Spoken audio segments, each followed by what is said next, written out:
लालू यादव सामंतवाद और मनुवाद के गढ़ में जब किसान और मजदूर का बेटा जो घर पे भैंस चलाया करता था, अपनी मेहनत के दम पर समाजवादी आंदोलन, कर्पूरी ठाकुर और जगदेव बाबू की विरासत का आंदोलन, उसको आगे बढ़ा करके जब मुख्यमंत्री की कुर्सी पर बैठकर पहली बार गांव लौटा तो गाड़ी पीछे रख करके भैंस पर बैठकर जाके अपनी माँ को कहता है कि माँ हम मुख्यमंत्री बन गए। माँ को पता ही नहीं मुख्यमंत्री का मतलब क्या होता है। तो उनके बगल में एक तहसील थी जिसका नाम था हथुआ, तो उन माँ की नज़र में सबसे बड़ा ओहदा हथुआ के मुखिया का था। तो माँ से वो कहते हैं कि हम जैसे हथुआ के मुखिया बन गए। माँ गले लगा देती है। ऐसे घर से निकलकर जब लालू यादव मुख्यमंत्री बनते हैं तो उनको चारा चोर बनाकर अपमानित किसने किया?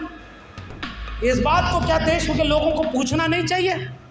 आज भी टेलीविजन खोलिए, जैसे लालू यादव का नाम आएगा या तो हंसी उड़ाई जाएगी या गाली दी जाएगी, और आप चुपचाप सह। उस लालू यादव को जिसने चरवाहा विद्यालय खोला, उस लालू यादव ने जिसने भगवतिया देवी को पत्थर तोड़ने वाली को संसद तक पहुंचा दिया, उस लालू यादव को जिसने 6 विश्वविद्यालय खोले, उस लालू यादव को जिसने संघ के सामने झुका नहीं और एक दंगाई रथ यात्रा को यहीं समस्तीपुर में रोक लिया था और उसका सजा मिल रही है कि उसको जेल में डाला हुआ। और दंगा करने वाले कुर्सी पर बैठे हैं और दंगा रोकने वाला पटना के गांधी मैदान में ये बोलने वाला कि जितना एक प्रधानमंत्री के जान का कीमत है उतना एक आम इंसान के जान का कीमत है। अगर इंसान ही नहीं रहेगा तो मंदिर में घंटा कौन बजाएगा? अगर इंसान ही नहीं रहेगा तो मस्जिद में इबादत कौन देने जाएगा? हम अपने राज्य में दंगा नहीं होने देंगे। जिसने अपने राज्य में दंगा नहीं होने दिया, कलम और किताब पकड़ाई, आज वो जेल में है और आज भी रोज ईडी सीबीआई, और जिसने पूरे गुजरात को दंगे में जला दिया आज वो निष्पक्ष बना बैठा है और तड़ी पर जो था वो गृह मंत्री बना बैठा है। ये ओबीसी समाज के लोगों को सोचने की जरूरत है। उत्तर प्रदेश में उस समय मुख्यमंत्री थे मुलायम सिंह यादव, एक गरीब किसान परिवार का मरहूम मुलायम सिंह यादव जब नेता बनते हैं तो उन्होंने आरक्षण लागू किया। जो काम राम नरेश यादव ने किया उस काम को आगे बढ़ाया मुलायम सिंह यादव ने, और एक नारा उन सांप्रदायिक ताकतों के सामने लगा था, मिले मुलायम कांशी राम हवा में उड़ गए। अब आप समझ गए ना? और इस बात की सजा ये मिली कि उनको मुल्ला मुलायम कहा गया। ये बात सोचो कि आपके लोगों को कितना अपमानित किया। उसे मुलायम सिंह ने कहा कि मैं चुना हुआ मुख्यमंत्री हूँ, मैं अपने राज्य में कानून और व्यवस्था के साथ समझौता नहीं करूँगा। एक परिंदा भी पर नहीं मार सकता, अगर जरूरत पड़ेगी तो और गोली चलाऊंगा, लेकिन सांप्रदायिकता को फैलने नहीं दूंगा। आज उस विरासत के लोग आज अपमानित हो रहे हैं और आप हम नहीं सोचते। बाबू जगदेव प्रसाद कुशवाहा क्या नहीं हुआ यही कुर्था में? इतिहास पढ़ो ओबीसी समाज के लोगों, आपका खून खौल जाएगा। किसानों का नेतृत्व कर रहे थे और उन्होंने कहा कि किसी अपर कास्ट की हरवाही करने के लिए मैं पैदा नहीं हुआ। उन्होंने क्या कहा कि 100 में 90 शोषित हैं और शोषितों ने ललकारा है, धन धरती और राजपाट में 90 भाग हमारा है, और इसलिए उनको साजिश के तहत सामंतवादियों ने मारा और उनके मुंह में पेशाब किया। वो इतिहास दोहराया गया जब मध्य प्रदेश में एक अपर कास्ट के व्यक्ति ने एक आदिवासी के ऊपर पेशाब किया। मुझे उस दिन बाबू जगदेव प्रसाद की याद आई कि काश उनके ओबीसी समाज के लोग जगदेव बाबू की विरासत को आगे बढ़ाए होते तो आज के दिन कभी नहीं देखना पड़ता कि कोई फेक ओबीसी बैठ करके ओबीसी का सारा हक मार ले और 52% आबादी चुपचाप खुश होकर देख रही है। हमारे इतिहास को क्या हो गया? मंडल मसीहा शरद यादव की जमीन है, जिन्होंने कमंडल के रथ के सामने मंडल का रथ निकाला था, और बताओ शरद यादव का कितना अपमान हुआ, कौन बचाने गया?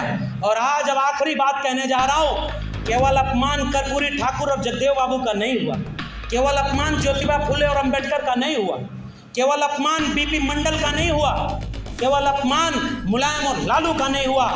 अरे भाई ओबीसी समाज के लोगों, जब ओबीसी के लिए मंडल लागू करने का आंदोलन चल रहा था तो दलित समाज के मसीहा मानवर कांशी राम 600 रैलियां करके मंडल कमीशन लागू करो वरना कुर्सी खाली करो का नारा दे रहे हैं। हमारे और आप में तो एकता बनी थी, ये लड़वा के कौन चला गया? रामविलास पासवान जाति से आते थे और दिल्ली के जंतर मंतर पर जब मंडल लागू कर दिया और लोग कोर्ट में चले गए तो रामविलास पासवान धरने पर बैठ गए थे कि मैं ओबीसी समाज के साथ अन्याय अत्याचार नहीं होने दूंगा। नीचे धरती ऊपर आसमान, एक ही राम है रामविलास पासवान। उस इतिहास को मैं याद करना चाह रहा हूँ।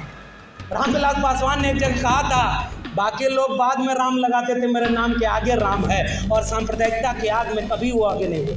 हाँ, हमारे लोगों से कुछ गलतियां हो गई होंगी, हाँ हमारे लोग उनके खेमे में चले गए होंगे, हमारे लोगों से कुछ गलतियां हो गई होंगी, लेकिन इस इतिहास को घर घर ले जाइए कि हमारे लोगों ने जितना कुर्बानी देकर हमें दिया उतना तो बचा सके।